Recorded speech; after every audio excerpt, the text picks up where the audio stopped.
Bismillahirrahmanirrahim. Elhamdülillahi Rabbil alemin. Vessalatu vesselamu ala seyyidil mursalin ve ala alihi ve ashabihi ecma'in. Eң алгач жараткан Аллах субханала ва таалага чексиз мактоолор болсун. Андан кийин сүйүктүү пайгамбарыбыз саллаллаху алейхи ва салламга Аллах тааланын үзгүлтүксүз салават саламдары болсун. Алланын жалгыздыгына, Алланын барлыгына, бирлигине иман келтирип, пайгамбарыбыз саллаллаху алейхи ва салламдын сүннөтү менен жашаган сиздерге дагы дайыма Аллах тааланын үзгүлтүксүз рахматы, мерими, хидаяты, нуру, адал, рызкысы, берекеси боло берсин. Урматтуу мусулман бир туугандар, бүгүнкү жума күнүңүздөр куттуу болсун. Жараткан Аллах субханаху ва таала мына ушундай берекелүү, куттуу күндө аткарган бардык ибадатыңыздарды, дуа тилектериңиздерди, жума намазыңыздарды Аллахым кабыл кылган болсун. Жараткан Аллах субханаху ва таала Кур'ан Каримде айтат: "Аузу биллахи минаш шайтанир ражим. Ва ин таудду ни'маталлахи ла тухсуха." Аллах субханаху ва тааланын силерге берген бардык нематтарын, сыйларын, рызкыларын эсептей турган болсоңор, анын эсебине жетпейсиңер дейт. Башка бир аятта Аллах Таала айтат: "Ва ма бикум мин ни'матин фа миналлах." Аллах Тааланын силерге берген бардык сый нематтары бул Алладан. Аллах субханаху ва таала ден соолук берди, Алладан экен. Үй бүлө, ата эне, тынч мамлекет, жакшы жашоо, иман, ислам, мына ушулардын бардыгы немат болуп эсептелинип, баары Алладан деп билишибиз керек экен. Башка 3-чү аятта Аллах Таала айтат: "Я айюхаллазина аману зкуру ни'маталлахи алейкум." О жүрөгүндө иманы бар момун мусулмандар, силерге Аллаху субханаху ва таала берген нематтардын баарын дайыма эстегиле жана анын шүгүрүн кылгыла деп Аллах Таала мына ушул аяттарда өзүнүн берген нематтарын айтып атат. Пайгамбарыбыз саллаллаху алейхи ва саллам күндөрдүн бир күнүндө көчөгө чыкты. Ач болчу. Жолдо Абу Бакырга жолукту. Бир аздан кийин Умар ибн Хаттаб келди. Экөөнөн тең сурады: "Эмне чыктыңар бул убакта?" Десе: "О Алланын элчиси, сизди эмне чыгарган болсо, бизди дагы ошол чыгарды" дейт. Пайгамбарыбыз айтат: "Экөө менен сүйлөшүп отуруп, үчөө тиги хурма дарагынын алдына барып, көлөкөсүндө отуруп, хурмасынан жеп өрүгүнөн жакшы бир сууларды ичип, сүттөрдү ичип отурсак, кандай дейсиңер" дейт. Дегенде алар макул болушат, себеби экөөдөн ачка болчу. Анан ошол жердеги үйгө барса, ал жерде кожоюн жок экен. Аялы чыгат дагы: "Кожоюн барбы?" дегенде, бир аз мына суу алганы кетти эле, азыр келип калат. "Пайгамбарыбыз, келиңиз, отура туруңуз" дейт. Бир аз убакыт өтпөй пайгамбарыбыз келет. Андан кийин үйдүн кожоюну келет дагы, чуркаган бойдон ошол хурмага чыгып, хурма өрүктөн үзүп келип, үйдөгүнөн алып чыгып, өлүнөн, таза бышканынан, кургагынан алып чыгып пайгамбарыбыздын алдына коет. Пайгамбардын алдына койгондон кийин мына ошол хурма өрүгүнөн даам татып, Абу Бакыр, Умар үйдүн кожоюну болуп жеп отурганда пайгамбарыбыз ушундай айтат. Такасур сүрөсүндөгү аят айтат: "Ва ла тусалунна яума изин анин наим" дейт. Мына ушул Аллах Таала берген сый, немат, рызкы жөнүндө силер кыяматта сураласыңар дейт. Демек, урматтуу мусулман бир тууган, биздин шариятыбызда эртең чындыгында Аллах субханаху ва таала кыяматта эсеп китеп кылганда ошол рызкы берген нерселерин кандай иштеттик, кайсыл жакка сарптадык, кандай колдондук, ошонун эсеп китеби болот экен. Ошондуктан биз колдон келишинче ошол нерселерди сарамжалдуу, туура иштеткенге аракет кылалы. Аллах субханаху ва таала Кур'ан Каримде айтат: "Аузу биллахи минаш шайтанир ражим. Кулу вашрабу ва ла тусрифу. Иннаху لا يحب المسرفين. Силер жегиле, ичкиле, бирок ысырап кылбагыла деди. Жегенде, ичкенде ысырап кылбагыла. Ушул аяттын негизинде пайгамбарыбыз өз хадисинде айтат: силер күлү, ичкиле, вашрабу, жегиле, ва тасаддаку, садака, кайрымдуулук иштерди кылгыла, валбису, жакшы кийимдерди кийгиле. Бирок пайгамбарыбыз айтат: фи гайри исрафин, ысырап кылбастан, вала махилатин, текебердик кылбастан дейт. Ушул эки нерсени кылбагыла дейт. Бардык ишиңерде, жашооңарда, ичкенде, жегенде, кийгенде, сүйлөгөндө, басканда, турганда бардык нерсенин биздин динде ортосу жакшы экен. Ортосу, ашыкчасы баары ысырап болуп эсептелинет. Суфиян ибн Уяйна өзүнүн сөзүндө мындай деп айтат: ма унфиқат фи гайри таатин фахуа сарафун дейт. Алла Тааланыга жакын болууга иштетүүдөн башка нерсеге ашыкча иштетилсе, аз болсо дагы мына ошол ысырапкерчилик деп эсептелет деп айтылат. Мына ошондуктан биз колдон келишинче, урматтуу мусулман бир туугандар, ысырапкерчиликтен алыс болушубуз керек. Ысырапкерчилик адамдын динине зыян экен, адамдын ыйманына дагы зыян болот экен. Пайгамбарыбыз саллаллаху алейхи ва саллям өз хадисинде айтат: инна риджалан ятахаввадуна фи малиллахи бигайри хаккин фалахумун нару яумал кияма дейт. Ошондой бир адамдар бар. Алла Таала берген мал мүлктү туура эмес жактарга сарптап, ашыкча ысырап кылышат. Ал ысырапкерчиликтин жазасы кыяматта тозок болуп калат дейт.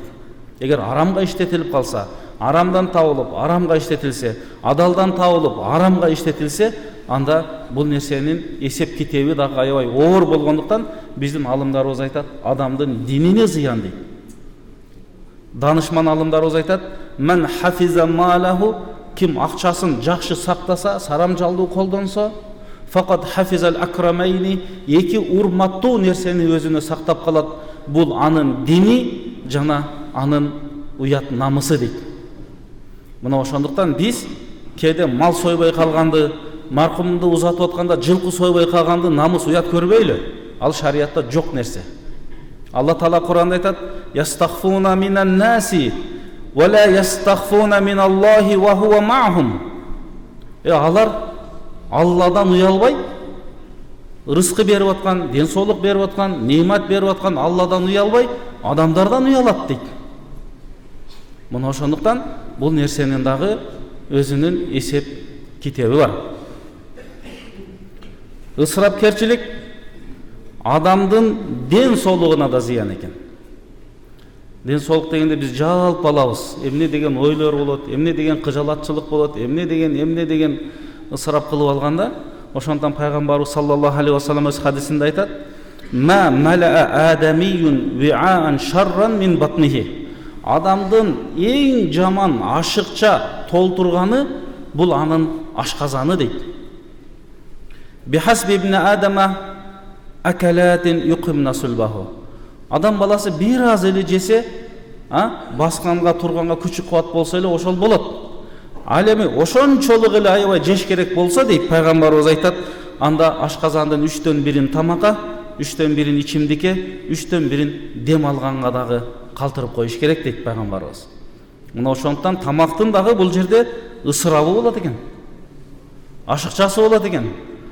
Ошондуктан биздин алымдарыбыз айтат: Алла Тааланын күлү вашрабу ва ла тусрифу, ичкиле, жегиле, ысырап кылбагыла дегени бул Алла Тааланын пайгамбарыбызга берген чоң бир медицинасы дейт да. Ошону эле ким жакшы кармаса, ал оорубайт дейт. Анан ушундай бир макал бар: ал-батну ви'ау кулли шар, ау ви'ау кулли да дейт. Ашыкча жеп алганда, ашказанда бардык дарт мына ошол жерден чыгат дейт. Медицинада да ошондой айтат экен. Барсаң эле диета кыл дейт. Көп жеп алдың дейт, же башка дейт.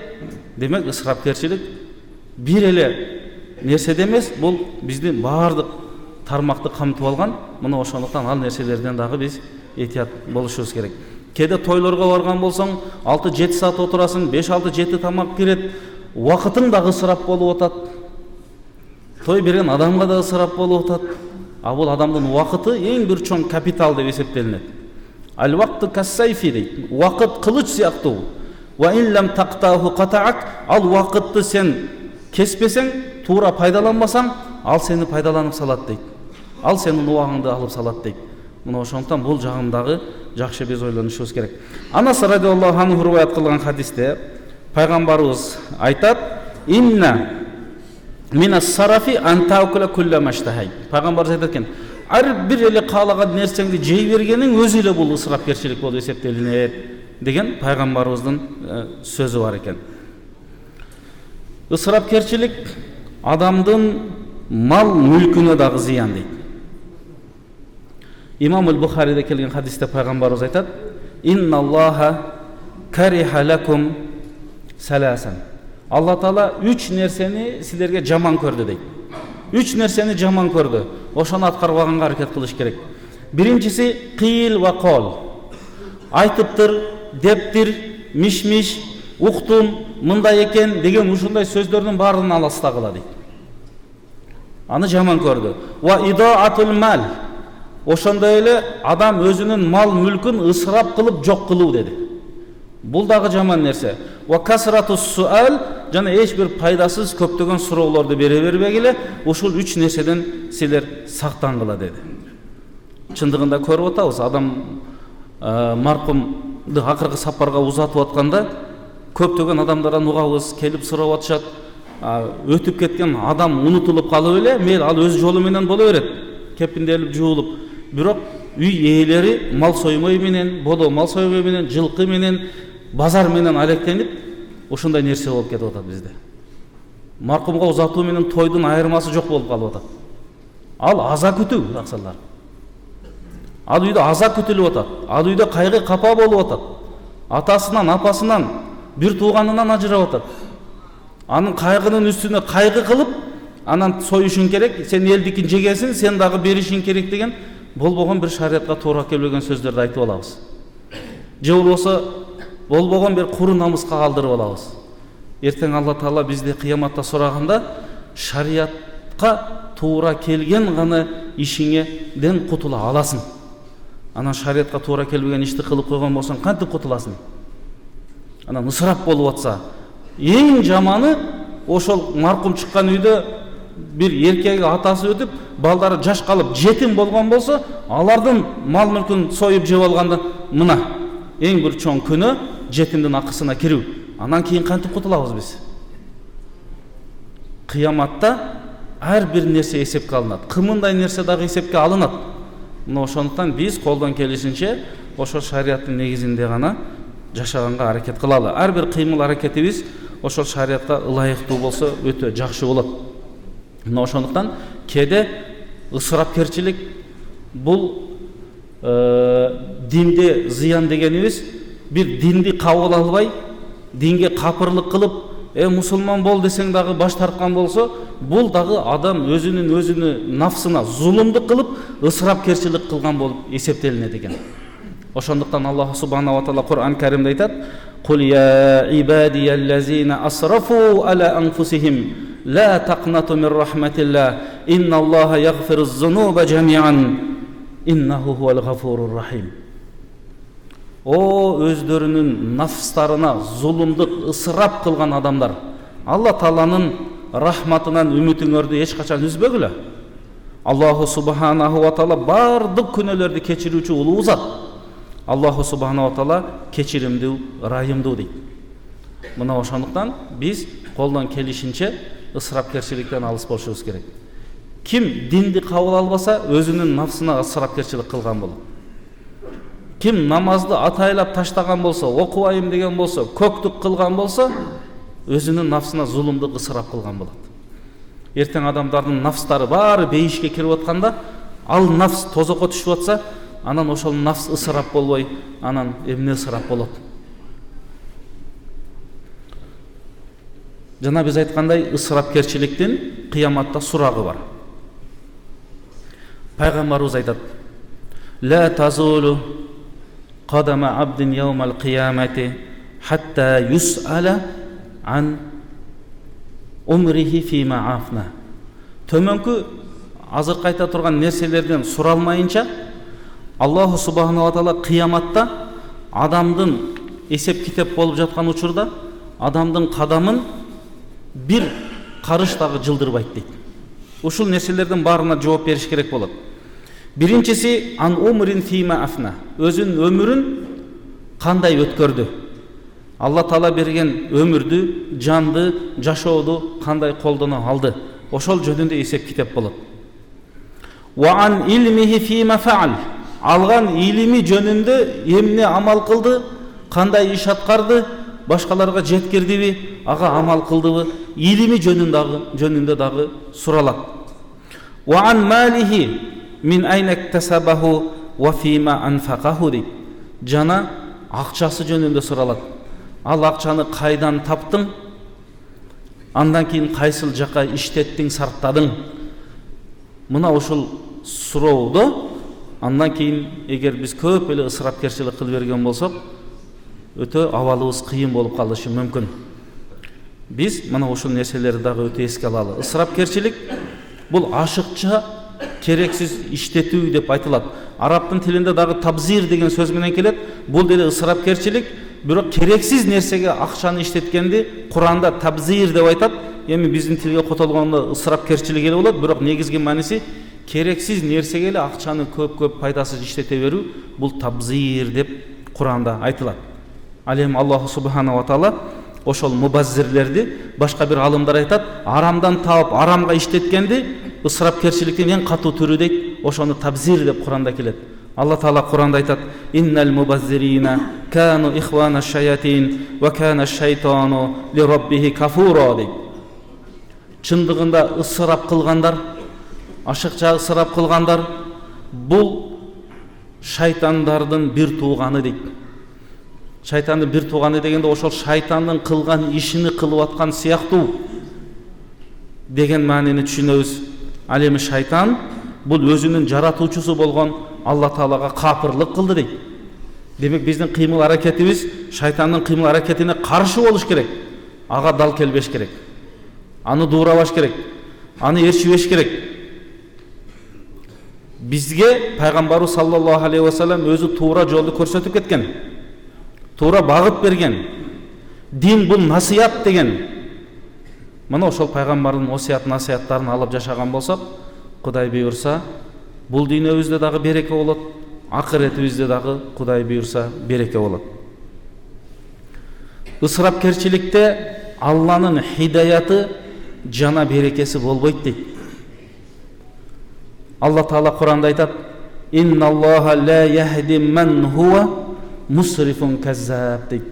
Алла таала туура жолго баштабайт кимдерди?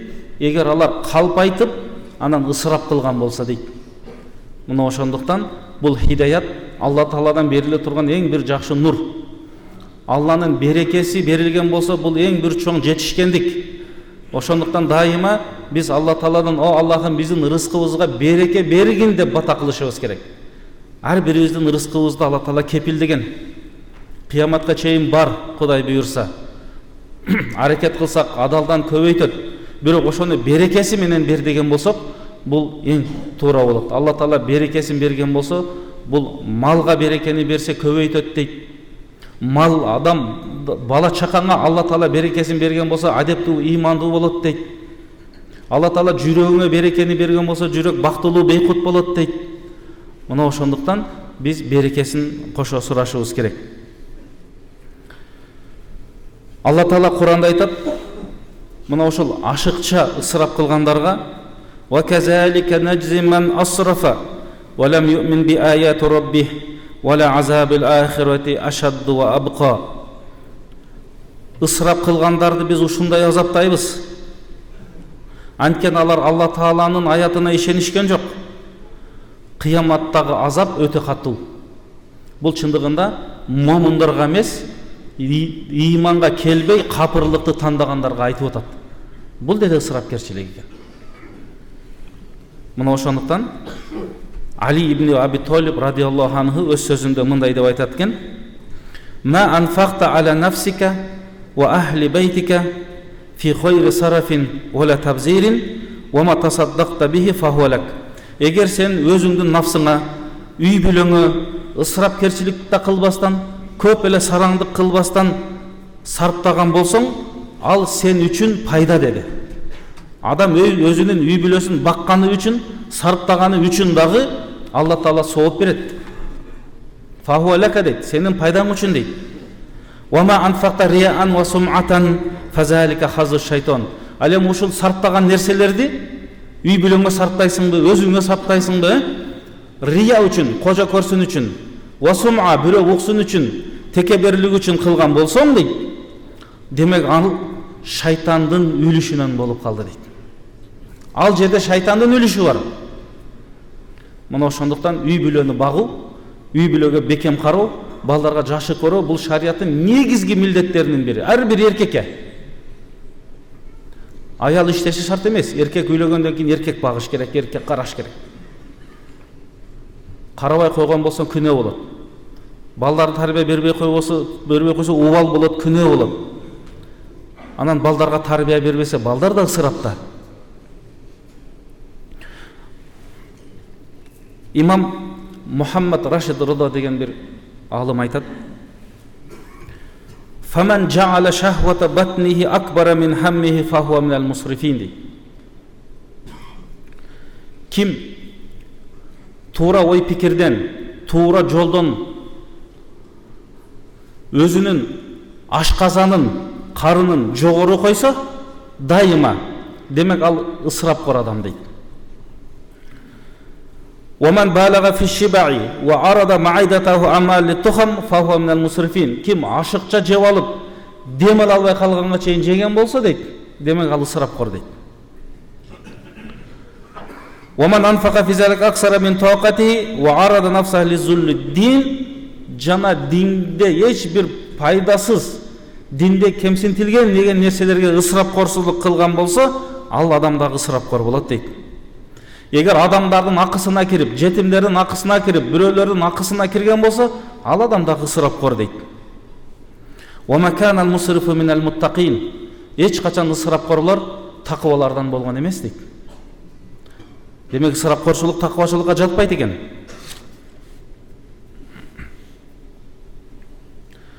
Ысырапкерчиликте жакшылык жок. Муну биздин алымдарыбыз айтат. Ибн Ашур деген алым аули айтат: "Ла хайра фис сарафи" дейт. Ысырапкерчиликте эч кандай жакшылык жок. Вала сарафа фи хайр. Ошол эле учурда жакшылыкта ысырапкерчилик болбойт дейт. Бирок жакшылыкта дегенде шарият жолу менен болсо, канчалык мүмкүнчүлүк болсо, садакаларды, кайрымдуулуктарды жетим жесирлерге колдон келиши жардам берсек болот. А бирок ысырапкерчилик, шарияттагы ысырапкерчилик негизги муктаждыктан ашыкча, анан арам нерсеге жумшоо, бул чындыгында эч бир жакшылык болбойт экен, анын берекеси дагы болбойт экен. Андан кийин бизде сарамжалдуулук деген нерсе бар.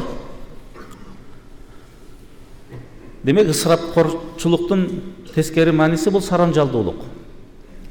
Сарамжалдуу бул орто жолду кармануу. Көп эле сараңды кылбайбыз, көп эле ысырапта кылбайбыз.